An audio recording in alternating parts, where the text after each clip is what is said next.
Maggie Doyle, bonjour. Bonjour Christophe. Un grand merci d'avoir accepté l'invitation de la Fringale culturelle, dans notre rubrique où on donne la parole justement à des intervenants, un petit peu les coulisses des maisons d'édition et donc bon, des éditeurs, mais pas seulement. Vous êtes éditrice chez Robert Laffont, surtout pour la collection, enfin c'est surtout de ça dont on va parler, même si vous faites d'autres livres pour Robert Laffont, mais on va parler de la collection Pavillon. Donc cette collection, vous publiez des grands formats. Et en janvier, quelle est votre actualité grand format? Donc, effectivement, chez Pavillon, en grand format, à peu près 5 titres par an, vraiment une sélection très, très rigoureuse. Et le premier livre, justement, pour 2016, qu'on sort en janvier, c'est le magnifique Terre déchue de Patrick Flannery. Et c'est son deuxième roman. C'est un jeune Américain et qui habite en fait en Angleterre. Et là, cette histoire se passe en 2008. C'est autour en fait d'un terrain, une vieille ferme qui était vendue par une vieille dame noire. Elle est obligée en fait de vendre ses terres. Et l'homme, l'entrepreneur immobilier qui achète ses terres, lui promet qu'il ne fera rien, qu'il fera vraiment tout en respect de cette terre. Et en fait, cet homme, dans un certain sens, détruit ses terres. Il crée, en fait, il fait fabriquer les maisons. Et on est quand même en 2008 et son affaire sombre. Lui, il est ruiné. Sa femme le quitte, elle le quitte avec ses enfants. Et dans un certain sens, le fait qu'il perd tout, ça le rend un peu fou. Il n'a nulle part à habiter. Et il décide de se cacher, en fait, parce qu'il a fait un abri antinucléaire dans la maison témoin de son lotissement de maison. Une jeune famille arrive de Boston pour s'installer dans ce coin. Et là, lui, il va commencer à hanter cette famille et les maisons. Donc, vous avez la rencontre entre cet homme, Paul, un peu fou finalement, la jeune famille et la vieille dame, Louise. Et il y a une tension magnifique, une écriture sublime. Et voilà. Alors, sur ce titre-là, j'ai entendu à la fin une écriture sublime, mais c'est souvent ce qu'ont en commun l'ensemble de vos auteurs. Effectivement, je serais vous avez une exigence. Oui, complètement. Et aussi, et ça je trouve que c'est très important aussi, et ça c'est l'esprit Robert Laffont, c'est à la fois une exigence au niveau de l'écriture, mais aussi une histoire et un monde dans lequel on peut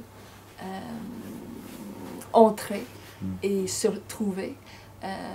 Et d'ailleurs, effectivement, un monde aussi dans lequel nous, on peut s'échapper, ce qui est le cas dans le Terre déchue, mais aussi, par exemple, au mois de février, on publie le roman d'une écrivaine catalan, Imma Monceau, et ça s'appelle L'homme de parole. Et là, en fait, ce livre raconte, c'est une histoire d'amour. Vous avez une partie à la première personne où cette femme raconte le mort de son mari, l'être qu'elle a aimé. Et vous avez une autre partie du roman qui est aux troisième personne. Et là, en fait, elle remonte le passé, les rencontres,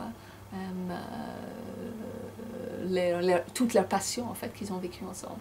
Et vous avez l'année, en fait, après la mort de son mari. Là aussi, vous avez parlé d'écriture sublime, c'est le cas. Il est intelligent, c'est pas larmoyant, c'est fort, c'est puissant. Et autre chose que Robert Laffont aimait beaucoup aussi, c'est que les livres nous aident à vivre. Et ça, c'est le cas pour Un homme de parole d'Imma Monceau. Donc ça, c'est les deux grandes actualités de Pavillon en grand format, le Patrick Flannery et Imma Monceau, Un homme de parole. Ok, on retient Patrick Flannery et Imma Monceau. Terre déchue de Patrick Flannery et Un homme de parole de Imma Monceau. Après le grand format, il y a le pavillon poche aussi. Effectivement. Donc là, en fin d'année, vous avez proposé un grand titre. Oui, exactement. Là, donc en fait, nous avons fondé Pavillon Poche il y a 10 ans, justement pour donner une nouvelle vie et continuer la vie des livres de Pavillon. Et là, c'est les 30 ans, en fait, de la première publication de Margaret Atwood, La Servante écarlate. Grand roman dystopien. Là aussi, une histoire extraordinaire, si je puis dire. Et ce qui est étonnant, c'est que 30 ans après, parce qu'elle situe ce roman, Les Servantes écarlates, en fait, la société est très codée, les femmes sont complètement dominées. On vit dans une société très clos, où il y a un puritanisme, en fait, parce qu'on est aux États-Unis, en fait, au nord d'Amérique, extrême, où ce monde, cette société est complètement entourée par d'autres, en tout cas, qui est en danger, si vous voulez. Et tout ce qu'on voit actuellement, que ce soit les murs, que ce soit l'enfermement, que ce soit les frontières, tout y est. Et encore un personnage féminin de Defred,